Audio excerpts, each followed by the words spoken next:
इस video lecture में मैं एक बहुत ही इम्पोर्टेंट टॉपिक सतत और व्यापक मूल्यांकन कंटिन्यूअस एंड कम्प्रिहेंसिव इवैल्यूएशन इस पर डिस्कस करने जा रहा हूँ। आप लोग इस कंसेप्ट को अच्छी तरह समझ पाएंगे। वीडियो को आप लोग अंत तक देखें। सबसे पहले मूल्यांकन शब्द को समझ लिया जाए। देखिए, एक शब्द होता है आकलन, एक शब्द होता है मूल्यांकन। आकलन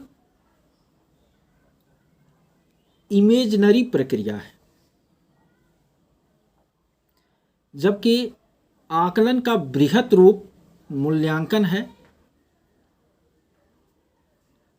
आकलन में किसी प्रकार का मूल्य जैसे कि अंक या ग्रेड ऐसा कुछ नहीं दिया जाता है, लेकिन मूल्यांकन में ये अंक या ग्रेड के माध्यम से छात्रों के शैक्षिक विकास का मापन किया जाता है।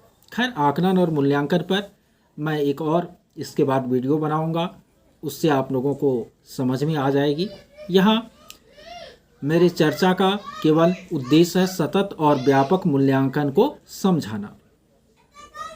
देखिए, मूल्यांकन का जो परंपरागत तरीका है, जिस तरीका से हमारा आपका विद्यालयी जीवन में मूल्यांकन हुआ था, वो था कि उसमें केवल इसलिए मूल्यांकन बच्चों का वार्षिक या अर्धवार्षिक किया जाता था कि बच्चे का ज्ञान भंडार जो है कितना समृद्ध हुआ है, उसको आंकने के लिए, उसको मापने के लिए केवल क्या होता था, मूल्यांकन होता था। लेकिन अभी प्रेजेंट टाइम में मूल्यांकन इवैल्यूएशन की जो धारणा है वह बिल्कुल चेंज हो गई है।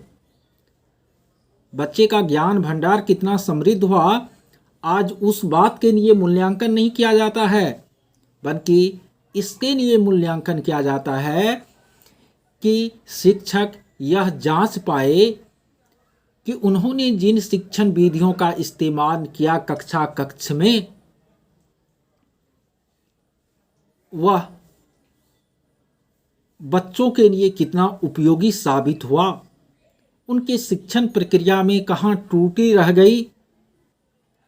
उस त्रुटि को मूल्यांकन की प्रक्रिया के द्वारा शिक्षक जान पाते हैं, फिर उस मुताबिक उपचारात्मक शिक्षण कर पाते हैं। ये वर्तमान मूल्यांकन का उद्देश्य है। देखिए, सतत और व्यापक मूल्यांकन एक नई अवधारणा है जिनका आज उपयोग किया जा रहा है विद्यालयी शिक्षा में। क्या है यह? तो सबसे पहले शब्द को समझ लेते हैं हम लोग। सतत, यहाँ सतत का मतलब है कि जो लगातार चले, अनवरत चले। ये नहीं कि 3 महीना पर, 6 महीना पर, 9 महीना पर इस तरह से मूल्यांकन हो, बल्कि जो लगातार चले। वर्तमान समय में जो मूल्यांकन का आपको कंसेप्ट है, उसमें यह है कि एक शिक्षक हमेशा एक नोटबुक अपने साथ रखे और वह प्रत्येक दिन प्रत्येक कक्षा में छात्रों का क्या करे, मूल्यांकन करे। उनको वह अपनी पुस्तिका पर नोट करता जाए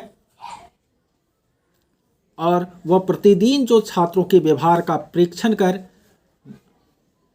एक आंकड़ा, डाटा तैयार करता है, उसके आधार पर छात्रों का समग्र मूल्यांकन करे। यानी वर्तमान समय में मूल्यांकन जो है वह अनवरत चलनी चाहिए, लगातार चलनी चाहिए। यही है सतत शब्द का अर्थ।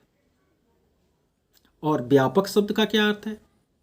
तो वर्तमान समय में मूल्यांकन का यह कंसेप्ट है कि केवल बच्चों के ज्ञानात्मक पक्ष का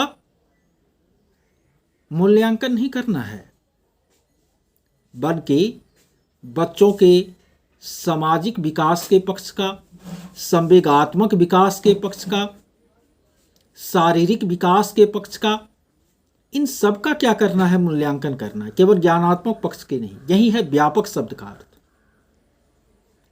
तो सतत और व्यापक मूल्यांकन की अब आप आसानी से परिभाषा दे सकते हैं कि मूल्यांकन की वह प्रक्रिया जो शैक्षिक सत्र में लगातार चले, जिनमें केवल बच्चों के ज्ञानात्मक पक्ष का मूल्यांकन नहीं हो, बल्कि उनके सामाजिक, संवेगात्मक और शारीरिक पक्ष का भी मूल्यांकन हो, उसे सतत और व्यापक मूल्यांकन कहते हैं।